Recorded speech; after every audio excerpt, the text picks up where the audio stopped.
Good morning बच्चों। जैसा कि आप जानते हैं कि भारत विभिन्न स्तराकृतियों वाला एक विशाल देश है और मैंने इससे पहले आपको भारत के आकार स्थिति तथा भारत के जो भौगोलिक क्षेत्र हैं उनके बारे में बताया। ये एक विशाल देश है और इस क्षेत्र जिस भूभाग पर हम रहते हैं उसमें मैदानी भी हैं, पठारी भी हैं और विशाल मैदानों से आप परिचित भी होंगे। जो लोग पर्वतीय क्षेत्र में रहते हैं और उस क्षेत्र के निवासी हैं वह ढलानों और घाटियों के बारे में जानते होंगे। वास्तव में हमारे देश में हर प्रकार की भूआकृतिक जो भाग हैं वो पाए जाते हैं। पर्वत, मैदान, मरुस्थल, पठार, द्वीप समूह।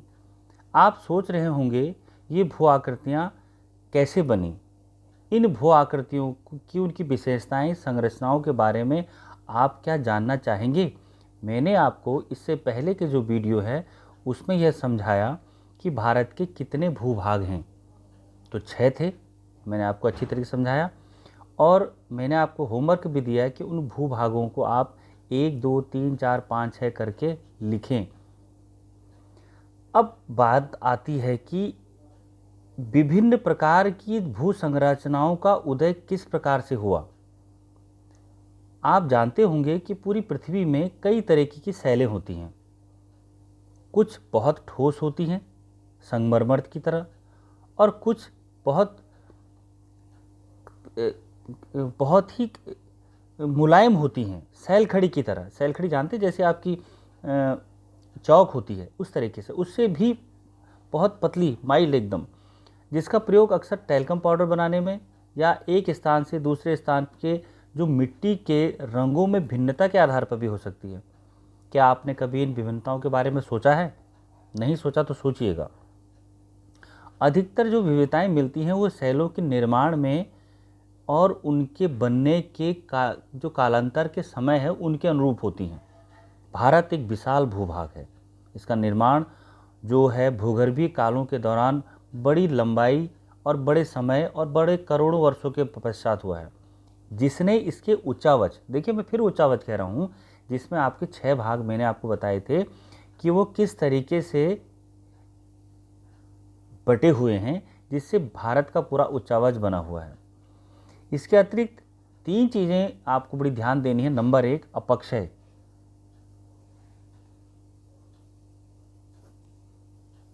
Number 2 अपर्दन, number 3 निक्षेप। ये 3 चीज़ें आपको समझनी है। अपक्षय, किसी चीज़ का, किसी शैलों का टूट कर उसी स्थान पर पड़े रहना अपक्षय। अब ये बहुत डीपली हम नहीं जाएंगे अभी, आपको कि जिस अनुरूप आपकी क्लास में है उसी अनुरूप मैं आपको बता रहा हूँ।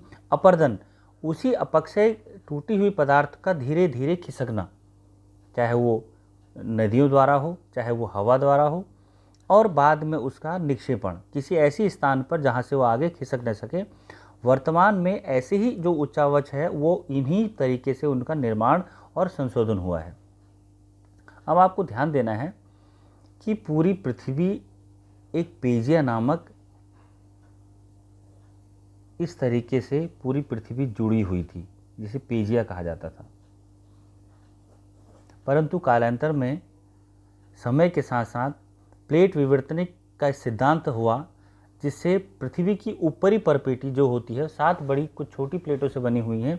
इन प्लेटों की गति के कारण ऊपर और अंदर महाद्वीपीय जो शैलें थी उसमें एक दबाव उत्पन्न हुआ।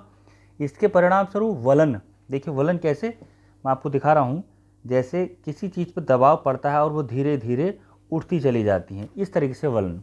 भ्रंशीकरण, धंसना और ज्वालामुखी क्रियाएं, जो पृथ्वी के भीतर मैग्मा होता है वह क्या होता है, कमजोर परतों को तोड़ करके ऊपर निकल आता है। यह ज्वालामुखी का एक रूप है। इन प्लेटों की गतियों के कारण ही बहुत सारी इसमें संरचनाएं बदलती रहती हैं, जिससे उच्चावच पर बड़ा फर्क पड़ता है। मैं आपको यहाँ दिखाता हूँ दूसरे तरीके से अभी कि कैसे कैसे सारी चीज़ें हुई हैं। इसको हम 3 भागों में विभाजित कर सकते हैं कि प्लेटों का एक दूसरे से करीब आना, एक दूसरे के नज़दीक आना, एक दूसरे से दूर जाना, या एक दूसरे के समानांतर ऊपर नीचे खिसकना। इन प्लेटों से लाखों वर्षों से हो रही गति के कारण ही महाद्वीपीय स्थिति जो है उसके आकार में आज परिवर्तन आया है। वर्तमान स्थलाकृतियाँ जो हैं वो उच्चावच का विकास भी इन्हीं गतियों के कारण हुआ है। बच्चों, आप जानते हैं विश्व की अधिकतर ज्वालामुखी और भूकंप, देखिए फिर सुनिए, विश्व के अधिकतर ज्वालामुखी एवं भूकंप संभावी क्षेत्र जो हैं वो इन्हीं प्लेटों के किनारे पर स्थित हैं। कौन सी प्लेटें? घर की खाने की प्लेटें नहीं, बाजार की प्लेटें नहीं, पृथ्वी के जो चारों ओर, मैं आपको एक चित्र बनाता हूँ, शायद आपको दिख रहा होगा, एक चित्र बनाता हूँ। ये आपका क्रस्ट है, ये सियाल है, ये सीमा है, नीफे है। क्रस्ट, सियाल, सीमा, नीफे, ये इस तरीके से क्रस्ट के जो हिस्से हैं, इसके जो सबसे ऊपरी परत होती है ये क्रस्ट, इसमें ही अनेक परिवर्तन होते रहते हैं, परंतु यह भी एक तरीके से कहीं न कहीं एक दूसरे से पूरी तरह जुड़े हुए नहीं होते हैं।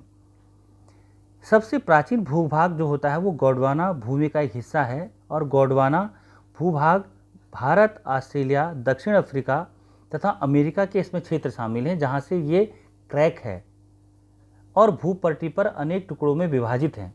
इसी प्रकार ऑस्ट्रेलिया की प्लेट गोंडवाना भूमि से अलग होने के कारण उत्तर दिशा की ओर प्रभावित हो रही है। हमारा भारत भी हिमालय, यूरोप के अंदर धीरे धीरे धंसता चला जा रहा है, जिस कारण धीरे धीरे हिमालय दिन प्रतिदिन कई मिलीमीटर धीरे धीरे उठता चला जा रहा है। इसीलिए कहा गया है कि हिमालय अभी नवीन वलित पर्वत श्रृंखलाएं हैं जो धीरे धीरे अभी बढ़ी रही हैं।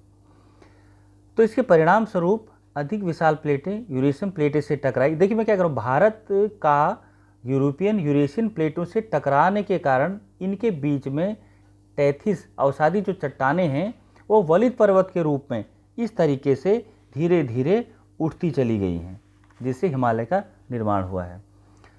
इस तरह इसका विकास हुआ। अब आपको बच्चों की बताऊं मैं, यह क्षेत्र जो पहले टेथिस नामक हिमालय के रूप में उठने पर प्रायद्वीपीय के किनारे धंसने के कारण एक बहुत बड़ा द्रोणी का निर्माण हुआ। पहले यहाँ क्या था, हिमालय के बीच में यहाँ क्या था, टेथिस नामक एक सागर था। अब एक प्रश्न आता है कि अरब सागर का निर्माण कैसे हुआ, तो इसमें इसका उत्तर यहीं पर से स्टार्ट होता है। एक बहुत बड़ी द्रोणी का निर्माण, द्रोणी का मतलब होता है एक ऐसा स्थान जो बहुत बड़े सिंचित क्षेत्र को सिंचित करता है और वह पानी से भरा हुआ होता है। वह बेसिन उत्तर के पर्वतों तथा दक्षिण के प्रायद्वीपीय पठारों से बहने वाली नदियों के निक्षेपों से धीरे धीरे भर गया। इस प्रकार यह जलोढ़ मिट्टी एक निर्मित विस्तृत समतल भूभाग पर भारत के उत्तरी भाग में विकसित होता चला गया।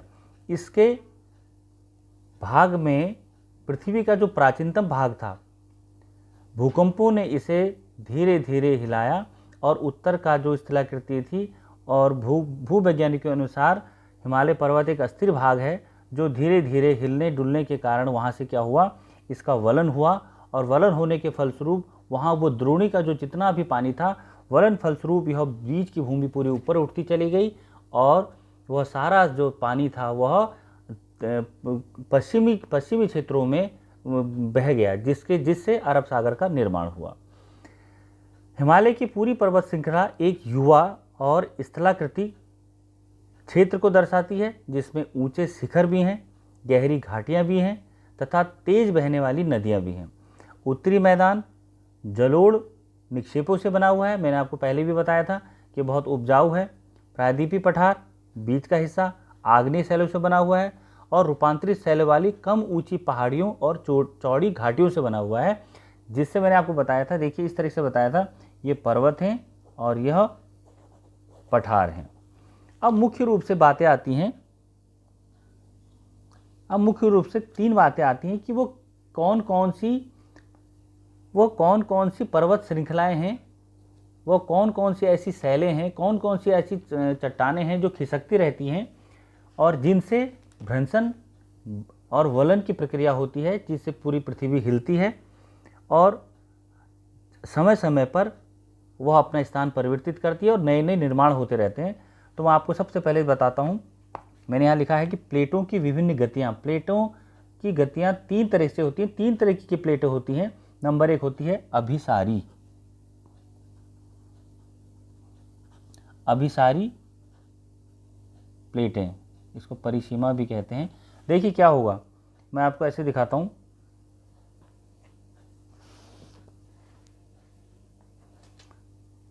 यह प्लेटें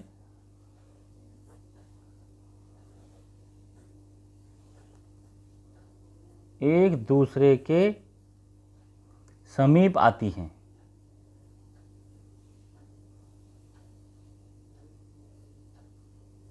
यह प्लेटें क्या आती हैं? एक दूसरे के समीप आती हैं। इनसे भी पूरी पृथ्वी में हलचल पैदा होती है।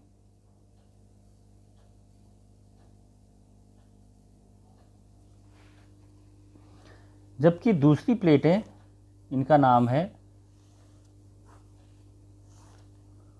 अपसारी।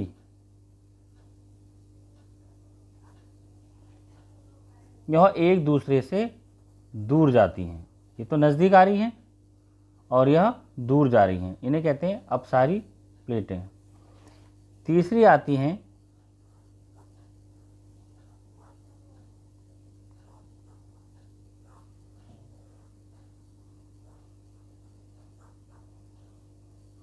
रूपांतरित। तीसरी आती है रूपांतरित प्लेटें।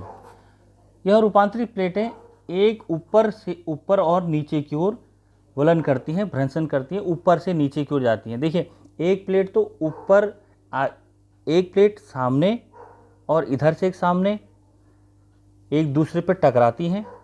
एक प्लेटें ऐसी होती हैं जो दूर जाती हैं। एक प्लेटें ऐसी होती हैं जो ऊपर और नीचे की ओर भ्रंश करती हैं, आपस में टकराती नहीं है, ऊपर नीचे खिसकती हैं। इन 3 प्लेटों की वजह से ही पूरी पृथ्वी में हलचल होती हैं और भूकंप भी आते हैं, और यह धीरे धीरे स्थलाकृतियों के निर्माण में अलग अलग तरीके से सहायक भी होती हैं और इनसे बड़ा नुकसान भी होता है। तो बच्चों, आपका होमवर्क भी आज इतना ही समझिए।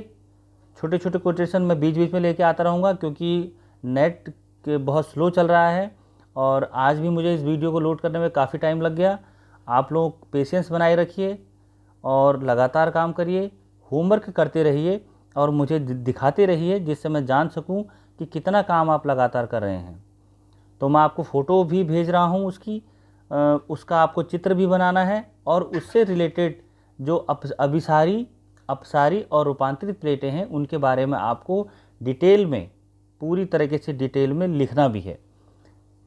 तो फिर से एक बार पुनः होमवर्क करिए और अपना ध्यान दें, अपने घर में रहें, सुरक्षित रहें।